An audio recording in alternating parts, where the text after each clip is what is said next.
Bang ding ding, trademark. He come out 6'7" tall. Bang ding ding, 1 star. Bang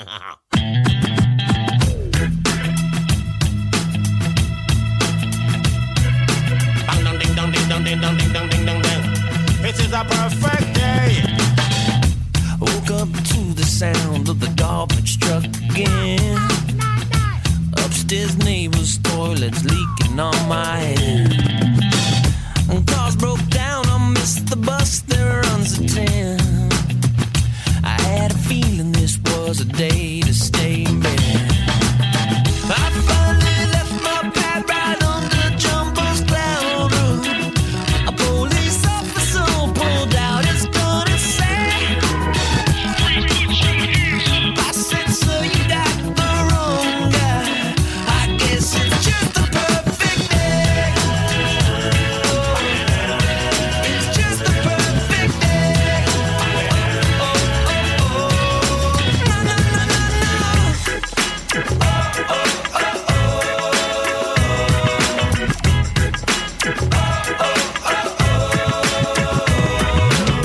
Hey there, and welcome back to a very special episode of Eggs. This week, we have guests Dr. Amitava Roy and his associate and Egg Show alumni, Andrew Murphy. Dr. Roy has a background in fluid dynamics, thermodynamics, electrochemistry, development of new materials, and integrated energy systems. In a prior life, Dr. Roy worked for AFC Energy PLC, a fuel cell company listed on the London Stock Exchange as the head of fuel cells, leading a team to develop alkaline fuel cells and system integration. Later, Dr. Roy went on to found his own company, Engas UK, and is currently working for the University of Portsmouth, UK, as a senior lecturer in Renewable Energy Systems at the School of Energy and Electronic Engineering. Andrew Murphy, the man behind our meeting, Dr. Roy, is an award-winning product development, innovation, and business transformation executive and industry expert in the field of hydrogen energy. Joining us today for a discussion about problems and solutions to some of the world's most pressing issues, ranging from the localized production of oxygen for rural hospitals and health centers, and the need for clean cooking fuels in developing nations, to the production and storage of green, solar hydrogen using fuel cells. Please join us in welcoming to the show Dr. Amitava Roy and Andrew Murphy. Hi, everybody. Welcome to the show. Hello. Thanks for a nice introduction. Hi, everyone. Absolutely. Pleased to have you here. Well, this is a little bit different for people of our show. You're used to me, Mike, and one other. Today, we've got a little bit of a board. I think just in the interest of time and sort of a succinct introduction, let's just kind of go around the room. Andrew, let's start with you as an Egg Show alum. It's great to be back, guys. Thank you for having me on a second time. The first time we met, we had a really interesting conversation on hydrogen, just extending that a little bit today with Amit and Prantik. I'm really looking forward to today's conversation. Prantik, do you want to introduce yourself? Yeah, I am the co-founder of Agastya Point Private Limited, and we manufacture inflatable products and which helps to store containment products. Like we work in oil spills, we work in river cleaning projects, and clean energy. We store biogas and even any kind of gas, and we work in the field of aquaculture. Okay. Very cool. And Dr. Roy? Hi, Amit Roy. I have developed a few companies, developed a few innovative technologies, mainly around hydrogen energy. So hydrogen production from water using electrolyzers, fuel cells to use hydrogen to produce electricity and heat, and also hydrogen compression and storage, which is one of those challenging aspects of hydrogen economy. I spent time developing an innovative hydrogen electrolyzer, a compressor, and when I met Andrew about 10 years ago, developing this technology, I have also spent time to develop an innovative biogas upgrading technology to produce bio-CNG or biomethane to solve some of those major challenges that the world is facing around clean cooking and access to fuel, access to energy, that sort of aspects. And This technology can also address to capture carbon dioxide, again, another major area. So take some time to talk about those technologies. Yeah, of course. No, I think that's incredible stuff. And it's funny, just how isolated we can be in countries like the US and places that are so, I guess, progressive in terms of energy use and stuff like that. We don't realize or don't think about things like cooking oils, for example, or, energy for cooking that, is being distributed in other parts of the world. So I think it's incredible that, you guys are putting this kind of time in. So I guess maybe to lay sort of some foundational work, when we had our conversation with Andrew, we went over a number of these things. So for greater detail on the problem, let's refer you to that episode. But if you can give us sort of a basic understanding of maybe, let's start with sort of our, number one topic, this idea of localized production of oxygen. Let's sort of discuss what is the problem and then how you're addressing the solution. So this problem of oxygen, probably have heard at various news channels that India is facing a major COVID situation, and supplying of oxygen to the people has been an issue there. India does have lots of oxygen because of steel industries, but supplying oxygen to the people is a challenge, because the last mile distribution requires cylinders, etc. So when I was really trying all sorts of different ideas in the middle of the crisis, we came up with an idea to store oxygen in inflatable bags. So I rang up Prantik. So can we use his inflatable products that he currently uses to store biogas, for example, to store oxygen and supply? And we have produced a prototype, and we are going to roll it out, this product in the market. But if I take one step forward, that we need to also produce oxygen locally. And that's where our electrolyzer comes in. So electrolyzer is a technology which takes electricity and water and splits water into hydrogen and oxygen. So here we are saying oxygen is the main target, best because looking at the crisis that we are dealing with at the moment, but hydrogen is a byproduct or can be a main product depending on what you are looking at. So it's a great technology which will produce two valuable product or byproduct from water using electricity. And we do that at an extremely low cost. Department of Energy USA set a very ambitious goal back in, I think, 2006, around that time, to set the price of electrolyzers around $300 per kilowatt. Currently, nobody's near there. The cost of electrolyzers that we face today is significantly high. That is the real cost I'm talking about, sometimes over £2,000. Especially for the market segment that we are looking at. The cost could come down at a much larger scale, like 100 megawatt scale electrolyzers, but not many people or not many sites would be able to use that sort of a gigantic scale electrolyzers today, because it requires a lot of electricity, it requires hydrogen pipeline to consume.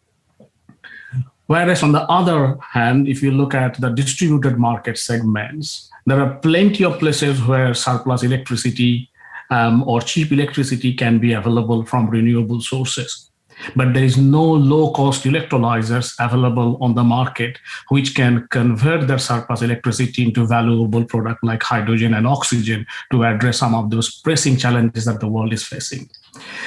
Because the main challenge is the capital cost of this electrolyzer, especially in small scale. I'll give you one example.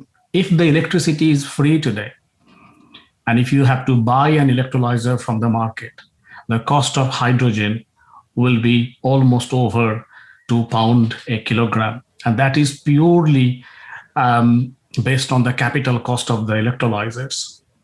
And that defeats the objective to displace diesel and petrol.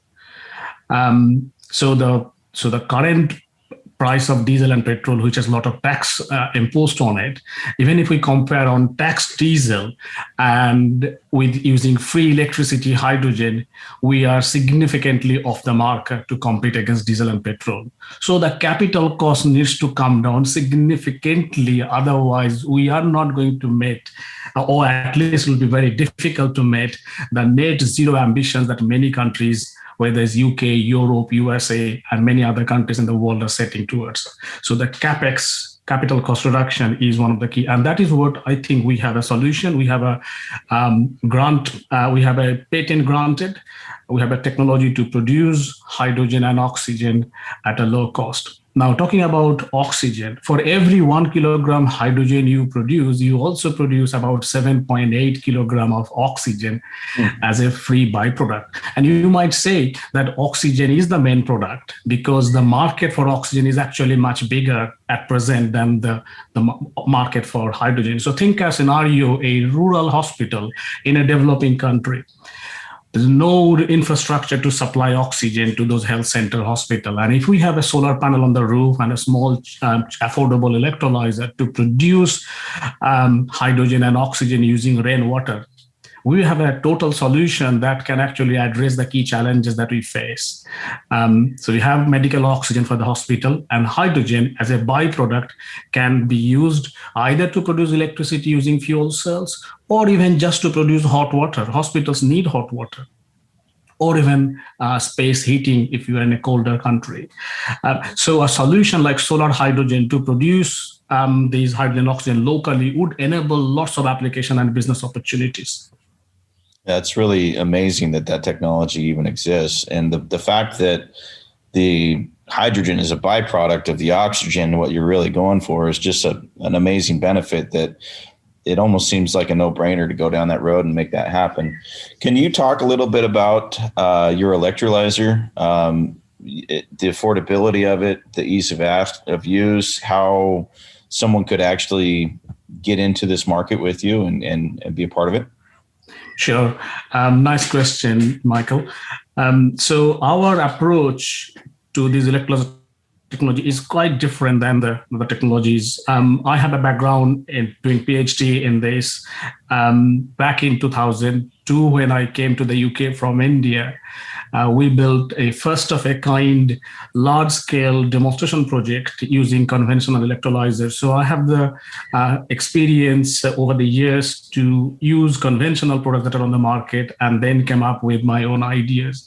So our technology is unique in the sense that it is almost like a stack-only system. So electrolyzer has different components. So you need to have water source that needs to feed to a system. It's called stack, where you have metal plates, so anode, cathode, where water is split into hydrogen and oxygen gases. And then these hydrogen and oxygen gases needs to be purified, processed, filtered, dried before that could be utilized.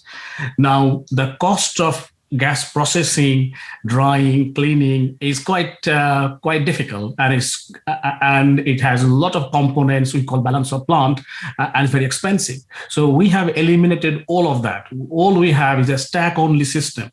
So a small electrolyzer stack that would be suitable, for example, something like this. Oh wow! Imagine this is a stack. So you need to fill water into this. You need to supply your power sources, and you have hydrogen, oxygen coming out. So this is a stack-only electrolyzer system, which is unique in its approach in our planning and designing, etc. So your question would be how you deal with the impurity like moisture, water, and other things from the hydrogen. So we have also developed our own quite innovative compressor technology, and that's where Shell were involved some time ago. So we developed a technology to purify and compress and dry any gases. So it could be biogas, it could be hydrogen, it could be any other gases. So our compressor technology has a multiple functionalities alongside compression. So in a single step, we take raw gas, compressed, purified, and dried. So that helps us to really simplify the conventional electrolyzer technology to reduce the cost significantly. And we believe we are the only company to meet the DOE's targets, Department of Energy US's target in terms of the capital cost reduction. I have not seen any company claiming that, but we have got a product, we have developed a prototype, and along with our stack-only electrolyzer system, plus with our hydrogen compressor, we have a very unique proposition to drop the price down so that we don't actually have to sell that equipment. Maybe we simply go into a business model where we sell our gases, which will really enable our customers to displace their petrol and diesel, because they are not then subject to the high capital cost that the competitors otherwise would have to normally charge. So we are simply saying that pay as you save. So using our technology, because we can finance it through our investors, etc. So we can produce fuel for our customers and they can get the environmental benefit to get their carbon credits. So what are your I guess largest hurdles to implementation? Like, what is it that's keeping people from doing this? So I understand. I mean, I can see, it's night and day how much better this solution is than sort of the traditional or typical stuff. But how do we get that, I guess, to the next step? How do we get this in the hands of people in India or other places that could use the technology? So we have set a very ambitious goal to raise lots of capital to build a team to work on these and to go into manufacturing. We have done several projects on these. I was fortunate to win a large number of competitive grant funding, research funding from UK government innovation agency called Innovate UK. So we have a successful track record of winning competitive funding and demonstrating and delivering projects. So we have got the technology to a stage that it is now really to grow, really to manufacture bigger units. And it's because it's a modular again, so we could add multiple of these units to make a bigger system. So to answer your question, is fundraising that we are going through. We have put a team together with Andrew and few others. So we are growing the team, raising capital. So we want to really go ahead and push this technology onto people's hand. Okay. So, go ahead. Andrew, it looked like you were going to throw something in there or had something you wanted to add to that. No, I was just going to give a little background there. So actually, I met Amit about 10 years ago when I was working in the hydrogen team at Shell. And at the time, I was kind of scouting for interesting technologies that could be brought in to bring down, capital costs of these projects. Sort of a lot of good interaction with him at the time around this compressor technology. Unfortunately, it wasn't the kind of correct fit for the big company then, but I thought it was just a fantastic technology compared to what else was out there in terms of cost, reliability, ease of use.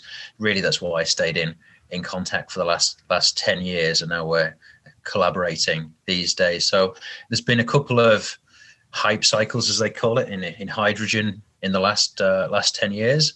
And it's been great to see Amit's company ride this out because of the technology actually being fit for purpose. And where it's landed now is placed in a really, really interesting position. I think that was what I was really going to say there. Okay. That's great. Dr. Roy, your technology that really sets you apart is the storage and the compression solution and the ease of the small unit and the ability to the mobility of it is really what sets you apart from everyone else. Is that correct? Am I getting that correct? It's the compressed gas and the ability to compress any gas that's setting you apart and making it available for you to not only collect the hydrogen, but the oxygen for the hospitals and the places in need. Am I getting that correct? Yes, Michael, I think your understanding is pretty good on this. So what I would say that all the electrolyzer companies out there, they don't have their own hydrogen compressor. They have to buy a hydrogen compressor from another company, and there are not many hydrogen compressor manufacturers in the world. There are more electrolyzer manufacturers compared to the number of compressor manufacturers. Hydrogen compressor is quite a specialist device. And hydrogen compression is quite tricky. Our technology is again very innovative. So for example, if you look at piston type conventional compressor, in order to get to the right kind of storage pressure, so you need to have enough pressure to store hydrogen enough to do your job. Like if you are running a truck or anything, you need to store hydrogen around, say, 350 bar, which is pretty high pressure, maybe up to 700 bar. But conventional piston-driven compressors will need about 4 or 5 stages to get there, and each stage has losses involved. And this is fundamental, really, for any compression technologies, that when you compress any gases, heat will be generated. But we do that we have the capability, I would say that way, we have the capability to go up to very high compression ratio. In a single stage, we may go up to 1:350 bar. Wow. Compared to the conventional compressors can go up to 1:10 only. And how this is possible? This is a big, bold claim. How this is possible? The way we remove the heat from compression at the same time when the heat is being generated during compression, we remove that with a very efficient mechanism. We have been funded to actually develop these technologies over the years. So has been gone through due diligence by the UK government innovation agencies called Innovate UK. We worked with several companies as well through these projects. So this sets us really apart from the competition, that we provide not only electrolyzer, stack-only electrolyzer, which is unique in itself, but combining with our unique compressor, we have a total solution to offer hydrogen at a significantly lower cost. And it can be powered with just a single solar panel. Yes. So imagine, for example, I would say International Energy Agency just 2-3 weeks ago advised that there should not be new gas boilers in new buildings. And that is again a major sort of advice that we should look into low carbon solution, either heat pump, maybe hydrogen, and hydrogen does play an important role. Currently, you probably have heard whether it's US, Europe, UK, there's a lot of initiative to inject hydrogen into the gas grid to supply to people's home. And then, so initially we're planning to do like 20% hydrogen injection to the gas grid, because grid can handle with 20% hydrogen easily even today. And then the appliances that we have at home, like gas boilers, gas cooker for our cooking, or any other gas appliances, can deal with 20% hydrogen blended with natural gas. Now, the challenge is you have to convince everybody on a single stretch of road to be able to use hydrogen, because it is the same gas main that feeds every houses. It's not like your solar panel or your electric car. You just go and buy your solar panel or your electric car. You don't need to really seek permission from your neighbors for that. Whereas for hydrogen, if you want to use hydrogen, everybody in this house has to be converted, has to believe in it. And if somebody goes to the court saying, is there enough awareness, enough safety in place? So that I see a potential barrier for a quick adoption of hydrogen in people's home. So I'm not against the centralized hydrogen production and distributing hydrogen to pipelines to individual homes. This is still good, needs to be done. But at the same time, there is a massive, large niche market that if you have your solar panel or if you have your surplus electricity via smart grid balancing, then we can, using our technology, we can produce hydrogen at low cost locally and oxygen as well, to be able to use and displace your natural gas consumption in your gas boilers and your cookers. So that is the way we reduce the dependency on the large infrastructure or utilities to actually use hydrogen locally. And if you are in a country where you need also oxygen, because oxygen market is actually much bigger than hydrogen, you might then say, I need my own oxygen rather than buying oxygen bottles. And then hydrogen is a byproduct to keep the house warm and make hot water. I wanted to ask just one more thing on this particular topic.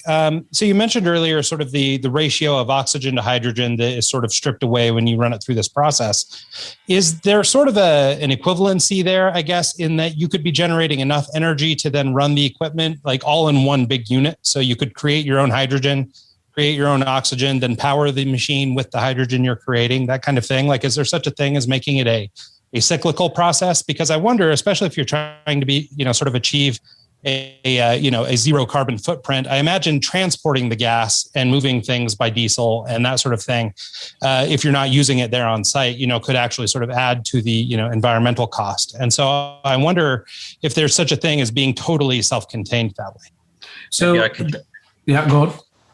I'll say maybe I should jump in on that one. So it's a really interesting question, because you start with electrolysis, you take water and you split it apart with electricity to get water and hydrogen. But essentially, if you run that in reverse with a hydrogen fuel cell, you start with hydrogen and you have oxygen normally from the atmosphere, and put the two back together, and you end up again with water and with electricity. So if you have surplus electricity from solar or renewable intermittency, you can store that seasonally or for other purposes. If you have a fuel cell, later when you need your electricity back, you run your hydrogen through your fuel cell and you get your electricity back and recover water. Now, if you've also stored oxygen, instead of having to extract that oxygen from the atmosphere, you can use the oxygen in your fuel cell, which increases the efficiency there. So there are certain circumstances where you would want to have that kind of self-sustained loop of generating hydrogen and then turning that hydrogen back into electricity. Okay. Yeah, I was thinking in particular, like the application of sitting this outside a rural hospital in India, for example, right? Where maybe it's difficult to truck stuff in and out. It's difficult to store and save and all that kind of thing. I was just thinking if it was possible to set, a temporary unit outside their facility, for example, that was just wholly self-contained, that would be pretty amazing. Absolutely. And we using our compression technology, the way our compressor works, it actually cleans the gases. It scrubs the gases. So any impurities that is present in oxygen could be scrubbed to medical grade. And this is what we are working on to actually break into this market, the medical oxygen market, because our compressor technology does allow to enable to do that. That's amazing. Well, so as we're moving through the show, we decided, we've spent a fair amount of time on this oxygen thing, and I think it's absolutely incredible. But one of the other topics that we brought up at the top of the show was this idea of clean cooking fuel. I think for a lot of people, if you just cook with your, and I think we've touched on it, just quickly with the idea of introducing hydrogen into our natural gas lines. But I wonder, for places, I guess we just don't think about that kind of thing everywhere. So do you mind kind of going into that problem and just how big the problem is that we're trying to address? And then maybe we'll just sort of summarize how that's fixed using your technology once again. Well, actually, I think the UK has a history with this. I think in the early 1900s, they used a dirtier form of natural gas that people would often use to commit suicide. They would put their head in the oven, and it was the reason. It's a horrible analogy, but I feel like the UK has actually been through this process before in changing from a dirtier natural gas to their current system. And then if they've been through it once, it almost seems like that they could do it again. And, I'm pretty sure Malcolm Gladwell had a podcast about this, and that's where that bit of knowledge is coming from. Yeah. And so in the UK, we used to have our gas was called town gas, and they would take large amounts of coal and heat it up, and gas would come off it. And the gas was a mix of carbon monoxide, and hydrogen. Carbon monoxide is very, very toxic, so people would put their heads in the oven. So that meant a lot of our gas grid actually was built to be able to cope with having hydrogen in it. So obviously, no one now wants to go back to having any sort of carbon monoxide in your grid, but there is the potential to do a back conversion from natural gas, methane, over to hydrogen. And of course, I think in a developing country context where those grids aren't necessarily in place, you can still use hydrogen for kind of replacing different cooking fuels. So Amit, I think probably you can give me more information on that part.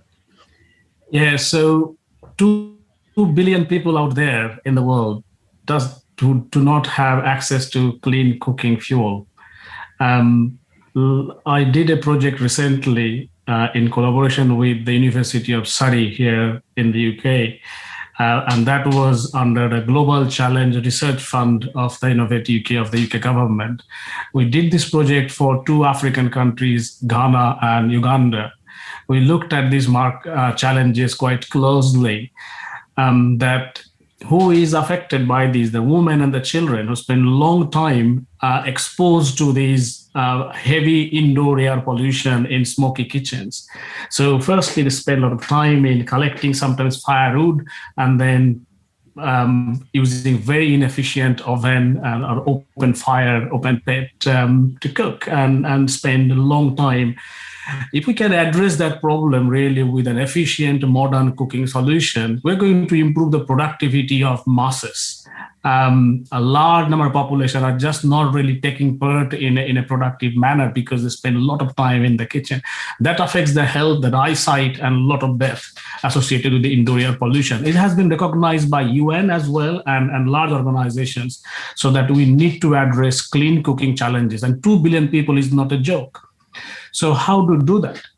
Using biomass or waste, organic waste, which otherwise would rot and methane would naturally come out and add to the global warming problem.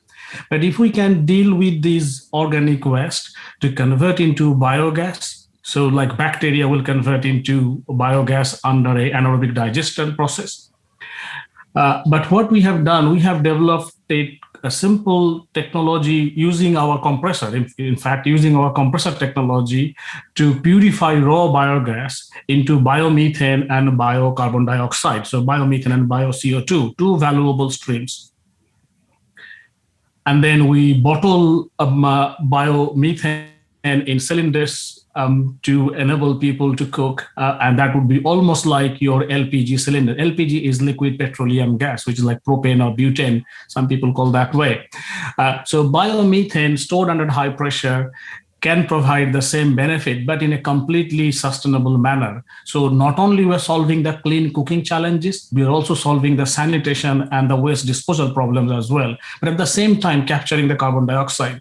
Carbon dioxide market is massive, because there's a lot of legal targets put on companies to reduce the CO2 footprint. So this technology actually enables companies to adopt and support.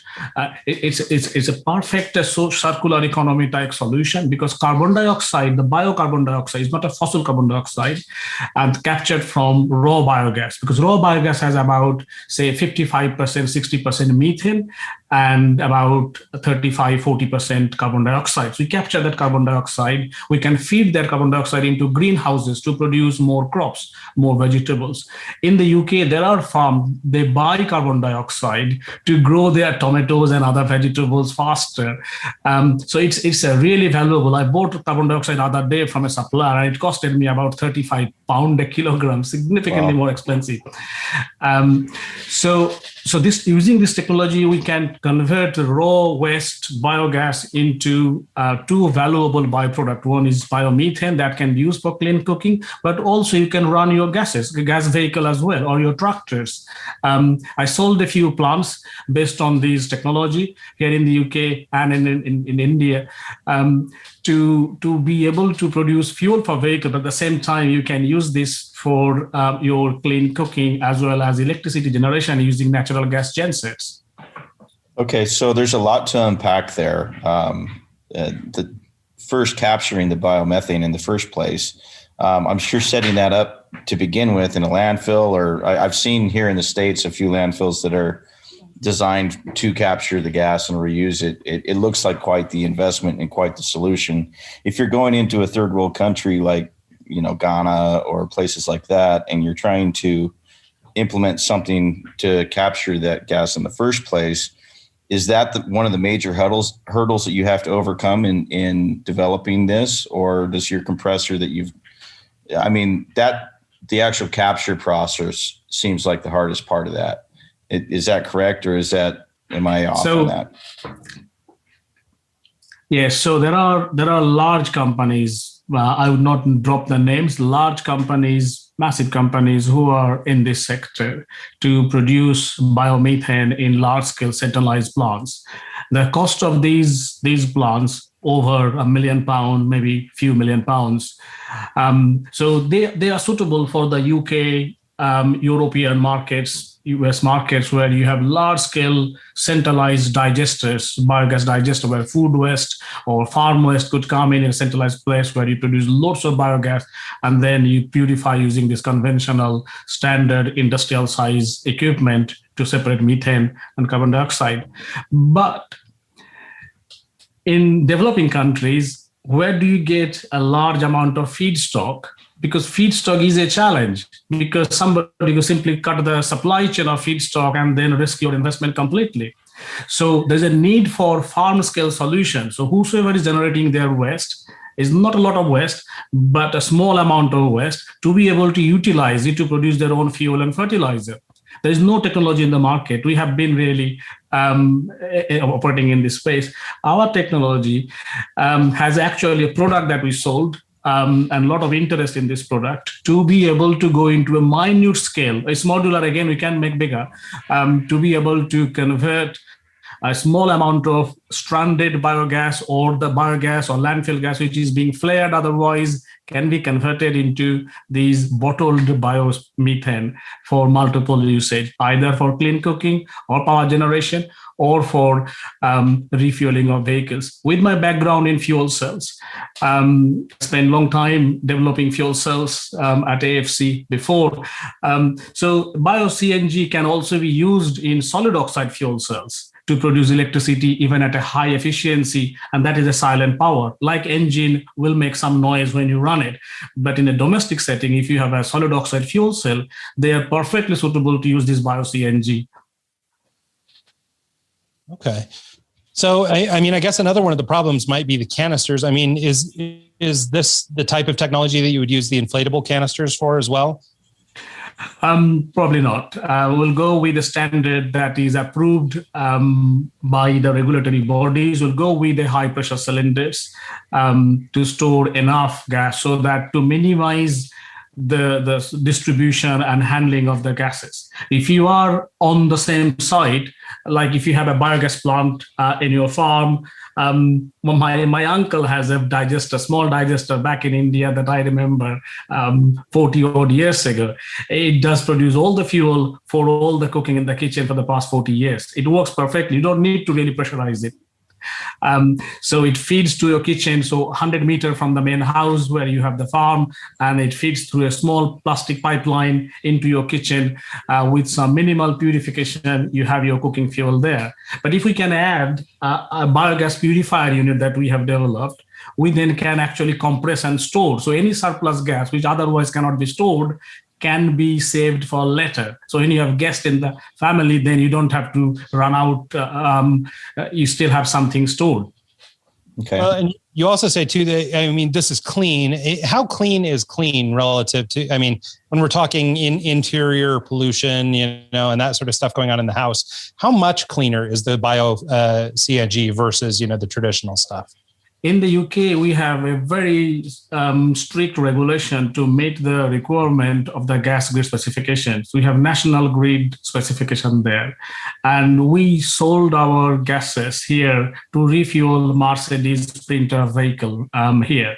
So we actually certified that the product is suitable for vehicle fuel as a vehicle grade fuel, which has the stringent requirement. So once you meet that sort of vehicle grade fuel requirement, that is going to support any other usage, really, whether it's for fuel cell usage, consumption, because there's no carbon monoxide in there. There's no very, very little hydrogen sulfide, which is less than the tolerance level that a fuel cell would accept.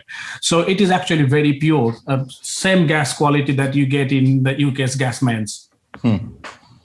That's incredible. I was wanted to go back and talk about the electrolysis process in the smaller city areas, kind of like in India and Ghana, and places where water is actually an issue. In some areas, you just can't get clean drinking water. You can't get, there's just no access to it. Having a machine like yours and the ability to create the electrolysis process, and Andrew, you said you could actually convert it back to water. Could that maybe come back to a solution that could also provide water for these remote locations? Is that a thing? Am I completely off base there? If you have if you you require water, so in your electrolysis, thinking Amit can talk about the water purity you would require. But then if you are transporting your hydrogen or even using it locally in a fuel cell, you will be generating 100% clean water from your fuel cell. Sometimes it will come out as liquid water, sometimes it will come out as steam. But in those locations, if you are generating water, and it's very pure water, you can always find a use for it. I think, Amit, maybe you can comment on the kind of water purity you need for the electrolysis side. So to before going there, so how much water is needed to make 1 cubic meter of hydrogen? So we need only 1 liter. But Michael, I totally address your point that water is important, more important from a drinking point of view. So we have to meet the drinking requirement first before thinking about hydrogen and oxygen. So I totally buy that. If you have a mechanism to collect rainwater, which is already very pure, then that should be utilized to produce hydrogen and oxygen. And we don't need really a lot of water at all to make hydrogen. So 1 liter water will produce 1 cubic meter, which is 1,000 liter of hydrogen, and 500 liter of oxygen from 1 liter. So that obviously solves other major challenges, oxygen and hydrogen together. And if you have to combine it, like if you are burning hydrogen to produce heat or electricity, you're going to recombine into water. If you collect that water, that is already ultra pure. So instead of then waiting for the rainwater, just reuse the water again and again. So you're not actually drawing a lot of water. If you can reuse the same water back into the electrolyzer, so the only thing you are bringing into the system is the primary electricity from your solar panel. So it's 100% renewable. So you could, you could have 100 gallons of water in a tank that just keeps going through the system over and over again, generating the hydrogen and generating what you need. You just capture the steam again. Sorry. Yeah, there will be some losses. So I would not say it will be 100% efficient to capture the water. There will be some losses, some evaporative losses, because when you are moving from hydrogen to oxygen and storing in cylinders, there will be some losses. But the concept is that the water could be recycled back, but not the electricity, because then it will become a perpetual machine. Obviously, that would defeat the purpose. It doesn't exist. So electricity is the primary energy, and hydrogen is the only energy carrier. So it's a secondary form of energy. It's a storage mechanism. So the primary energy has to still come from solar, etc. But the water is a mass that could simply change its form into liquid water, into hydrogen, oxygen, and then back into liquid water. That's it's so neat. I just love that this technology is out here, and there's people like you guys working on it and driving this forward, because it's definitely something that needs to be addressed and definitely something that more people need to know about. One thing I would say, Michael, about the clean cooking, we talked about biomethane and bio-CNG for clean cooking, but what about solar hydrogen cooking? Again, that has a really massive opportunities there. This is a small hydrogen cooker, very small. It's like a camping stove. But there are other one, much nicer looking one, catalytic burner type ones. There are different types of hydrogen burners out there. So because then the problem becomes even simpler. So think about a biogas plant. You have to collect the waste. You may have cows in the shed, but you still have to feed the digester. It requires somebody to get involved to run the plant. And sometimes people are not interested or do not have the time to do the biogas plant, because it's a little bit of manual handling is involved, which is great because it solves sustainability problems, sanitation problem, etc. But if you have a solar panel and a small electrolyzer, the one that I was showing earlier, that would become just like your solar battery sort of fixed installation. You don't need to really do anything. So you have your solar panel on the roof, electrolyzer outside in a box in the garage or in the garden with a few cylinders to store there, which will feed a pipe, stainless steel pipe, fully welded, so no joints, into your kitchen using a catalytic burner. So there's no flame that you can see. No way hydrogen could leak. So have a solid, really welded catalytic burner, and you cook your food. So that is the system which has a very little handling, day-to-day handling. And I believe there's a massive potential to offer a small, portable, low-cost electrolyzer with a small compressor to enable this market opportunity. Do you have an idea of how much a system like this would cost for someone who wanted to get into it and purchase an electrolyzer and a compressor system? Is it affordable for an everyday user, or is it something that, a small hospital has to get, or can a small family? Very good question. I believe everybody will ask this question. So I would say that our business model is not to really sell initially, to actually sell gases. So you would give the equipment to the people to use it. And so as you save your conventional fuel, and then you pay to us to make it really easy. So we can actually offer reap the rewards long term rather than selling our equipment for one-off low cost. We want to sell fuel and an oxygen. And that is the business model. It's a win-win, I believe, from us to develop and invest to develop the technology, but to reap the reward over a long period of time. At the same time, our customers will get a technology that we look after for them, but provide clean fuel and oxygen as well. I actually really like that, because the average person who gets a system like this wouldn't necessarily know how to maintain it, or necessarily know how to install it in the first place. And whereas if you're providing it to them in exchange for the gas products or a portion of it, that solves both of those problems. And I like that a lot. So, well, we're almost getting. So effectively, we're offering a service. Yep. I think I'm dropping out here.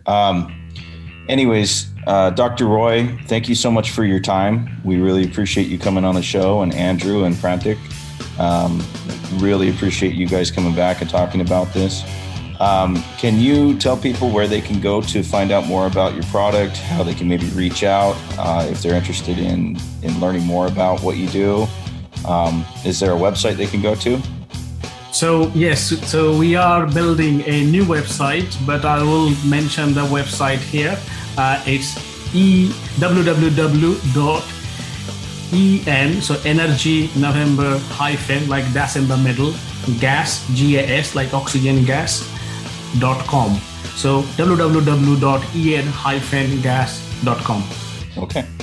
That's great. And if people want to reach out to you directly or anybody on the panel, would you guys like to share your information? Otherwise, we can just put it in the show notes. Absolutely. We're very happy to talk to whosoever is interested, have more questions about to get involved with us. Excellent. Okay. Well, we will share then LinkedIn information for everybody in our show notes, as well as the link to Engas. Anything else, Andrew? Anything you'd like to share before we get out here? No, thank you again for having me on the show. I enjoyed being here, talking about hydrogen again. In case any of the viewers do want to reach me, my email is andrewmurphy@hcimzadi.com. Feel free to drop me a line anytime. I have my own hydrogen consultancy, HC Imzadi, which you can find as well. Always happy to receive questions. Yeah. And I'll give my email ID if you also need that, which is ARoy, so Alpha Romeo Orange Yankee, @en-gas.com. Okay. Great. And Prantik, would you like to share your business link or how people can learn more about your inflatable products? Yeah, thanks for involving me today, and it was a great honor in being associated with you. In case you want to contact me, you can contact me at the email ID Prantik, PRANTIK @agastya.in. Very good. Well, cool. Well, thank you all so much for doing this. This has been kind of an exciting episode of the show, having this panel of people who are much smarter than Mike and I here. And so it's always a pleasure to talk to people like you guys that are just doing amazing things for the planet. We're happy to share your message and grateful for everybody who will tune in and hopefully do something to get involved. Thanks for having us. Michael, nice. Sorry, Andrew, that was brilliant. Thanks. Yeah. Absolutely. And thanks so much to everybody who tunes into the show this week and every week. And we'll see you all next time.